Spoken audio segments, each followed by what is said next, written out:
भक्ति भूषण संत प्रवर गोस्वामी श्री तुलसीदास जी महाराज श्री हनुमान जी महाराज के चार चरित्रों का वर्णन करते हुए श्री हनुमान चालीसा की फलश्रुति में यह पंक्ति प्रस्तुत करते हैं। श्री हनुमान चालीसा का जो पाठ करेगा, जो इस ग्रंथ को पढ़ेगा, भगवान शंकर की साक्षी से मैं कहता हूं कि उसे अवश्य सिद्धि की प्राप्ति होगी।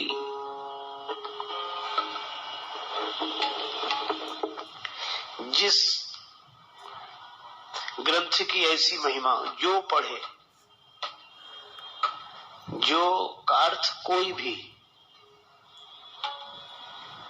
श्री हनुमान चालीसा के पाठ में ऐसा नियम नहीं है कि कौन पढ़ सकता है, कौन नहीं पढ़ सकता है। बहुत बार ऐसा प्रश्न पूछा जाता है।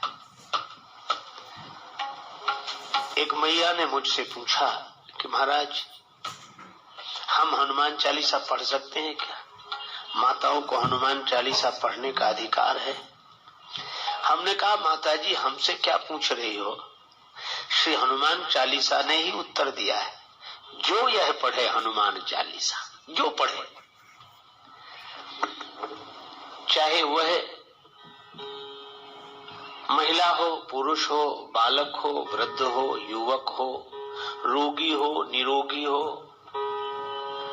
कोई भी पढ़े, पुरुष नपुंसक नारी वा जीव चराचर कोई, जो यह पढ़े,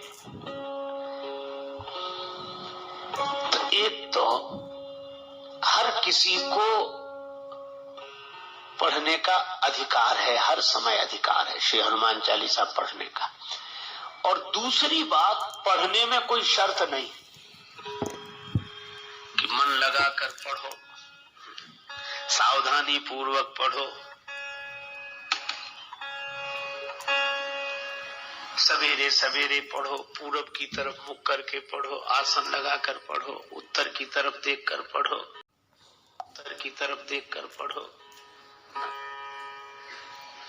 कहा कि कैसे पढ़े यह भी नहीं लिखा, कौन पढ़े यह भी नहीं लिखा, जो यह है कैसे पढ़े, कहा कैसे की बात ही नहीं, पढ़े। कितनी सुविधा है। हनुमान चालीसा जो कोई भी पढ़े, केवल पढ़े, उसको सिद्धि मिल जाएगी। विश्वास नहीं होता कि बिना किसी नियम के और किसी को केवल ये हनुमान चालीसा पढ़ने से सिद्धि मिल जाए, विश्वास नहीं होता। तुलसीदास जी कहते विश्वास करो, क्योंकि इसकी साक्षी स्वयं गौरीपति भगवान शंकर दे रहे हैं। भगवान शंकर की साक्षी करके कहता हूं कि कोई भी कैसे भी श्री हनुमान चालीसा का पाठ करे, इस ग्रंथ को पढ़े, उसे अवश्य सिद्धि की प्राप्ति होगी होगी होगी। तो ऐसी महिमा है श्री हनुमान चालीसा की, और जिस ग्रंथ की ऐसी महिमा है, उसी की कथा हम लोग श्री सीताराम जी की मंगलमयी प्रेरणा से कल की भांति आज भी श्रवण कर रहे हैं।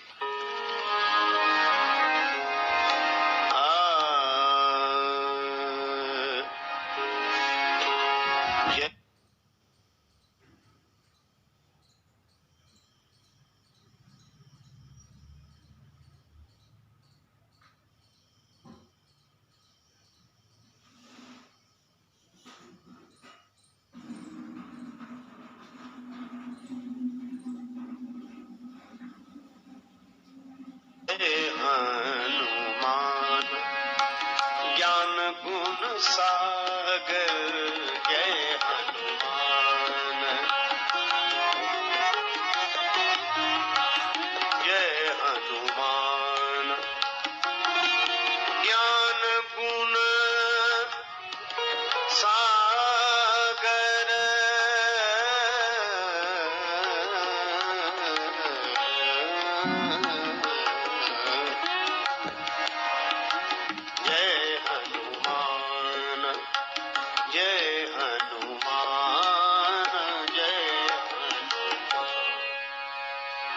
श्री तुलसीदास जी कहते हैं, हनुमान जी महाराज की जय हो जय हो। वे ज्ञान और गुणों के सिंधु हैं।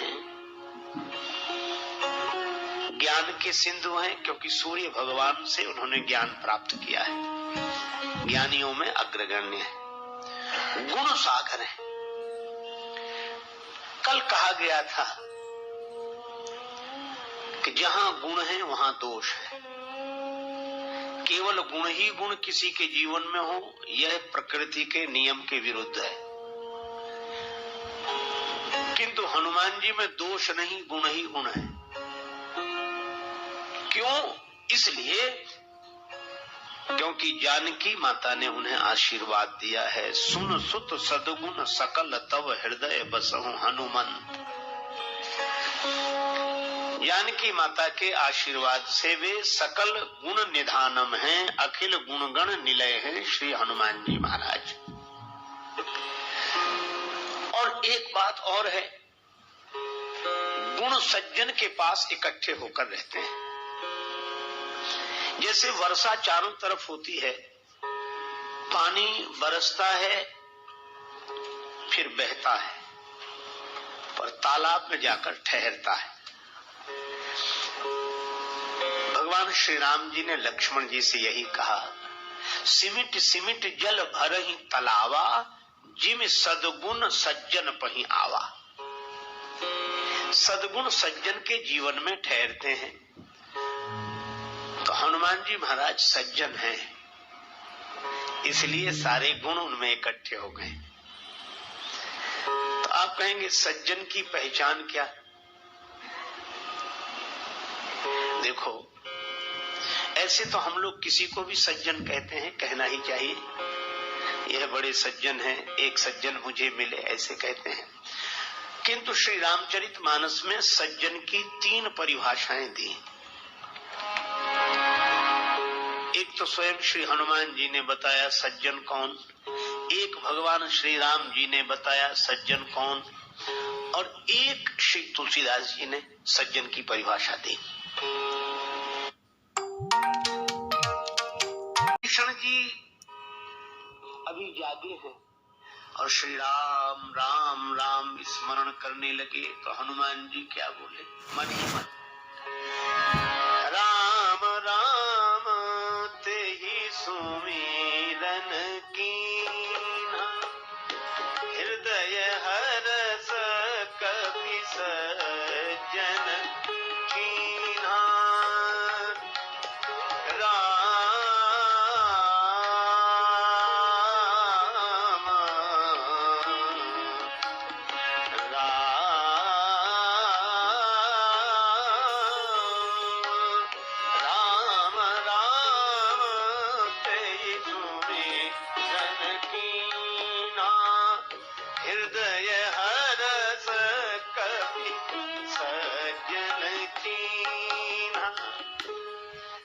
श्री राम राम स्मरण करे, भगवान का नाम ले, वह सज्जन है। तो हनुमान जी इस दृष्टि से सज्जन है। सुमिर पवन सुत पावन नाम, सुमिर पवन सुत पावन, अपने बस करी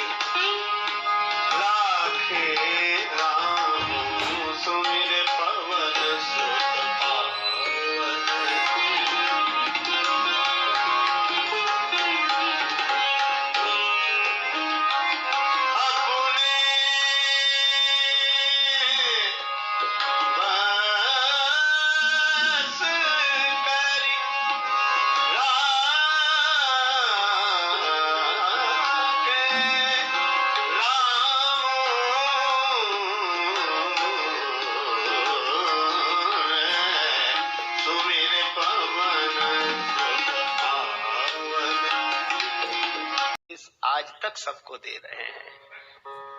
राम कथा सुनते हैं और राम जी का संदेश देकर जीव मात्र को, शरणागत जनों को निर्भय बनाते हैं। तासु दूत, जानकी माता से भी कहते हैं राम दूत में मात,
जी का दूत हूं।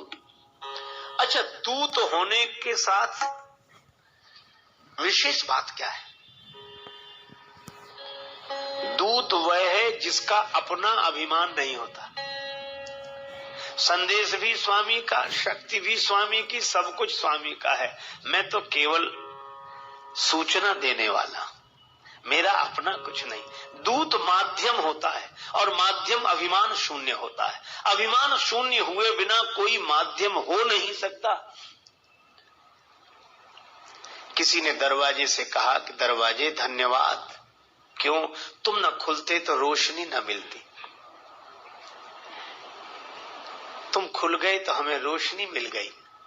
दरवाजे ने कहा कि यह बात तो ठीक है कि मैं खुल गया और रोशनी मिल गई, लेकिन रोशनी मेरी नहीं है। रोशनी तो सूरज की है, रोशनी तो ऊपर वाले की है। यही बस। दरवाजे से किसी ने पूछा कि अगर रोशनी ऊपर वाले की है पर महिमा तो तुम्हारी है, तुम न होते तो मिलता ये प्रकाश। दरवाजा बोला यही तो है, जब हम थे तब रोशनी कहाँ मिल रही थी? जब दरवाजा लगा था तब रोशनी कहाँ मिल रही थी? और बोले जब हम हट गए तो रोशनी मिलने लगी। बस यही बात है कि जब तक दूत कौन? कहा कि जब तक अहंकार रहता है तब तक ऊपर वाले की रोशनी नहीं मिल पाती, और अहंकार हटते ही प्रकाश ऊपर वाले का भीतर आने लगता है। तो दूत कौन? जिसका कुछ हट गया हो, अहंकार हट गया हो। और हनुमान जी ऐसे माध्यम है, इसीलिए वो जय हनुमान। उन्होंने मान का ऐसा हरण किया है, हनन किया है कि वो ऊपर वाले का प्रकाश उनके माध्यम से जाता है, संदेश उनके माध्यम से जाता है। वो कहते मैं कुछ नहीं, मैं तो राम जी का दूत हूँ। जो इतना अहम शून्य हो वही माध्यम हो सकता है। ईगोलेस हुए बिना माध्यम कोई हो ही नहीं सकता। हनुमान जी महाराज तो कहते मैं कुछ हूं नहीं, मैं तो, मेरी पहचान तो एक ही है, रामदूत। मैं इतना ही जानता हूं कि मैं राम जी का दूत हूं, बस यही मेरी पहचान है, इसके अलावा मैं कुछ नहीं जानता। रामदूत। और इसीलिए जब हनुमान जी चले भी, सुंदरकांड का आरंभ जहां हुआ वहां वर्णन है कि हनुमान जी ने छलांग लगाई और पहाड़ पर बैठ गए। बहुत ऊंचा पहाड़ था। हनुमान जी ने क्या किया? सिंधु तीर एक भूधर सुंदर कौतुक कूद चढ़े उता ऊपर। खेल में इतने ऊंचे पहाड़ पर पहुंच गए। सोचा अभिमान ना आ जाए कि इतनी बड़ी ऊंचाई प्राप्त कर लेना हमें खेल हो गया। तो हनुमान जी उसी समय करते क्या है? बार बार रघुवीर सम्हारे, बार बार रघुवीर तरकेउ पवन तनय बल भारी, बार बार रघुवीर। बार बार भगवान का स्मरण किया। इसका अर्थ यही है कि ऊंचाई पाने पर कहीं अभिमान ना आ जाए। लेकिन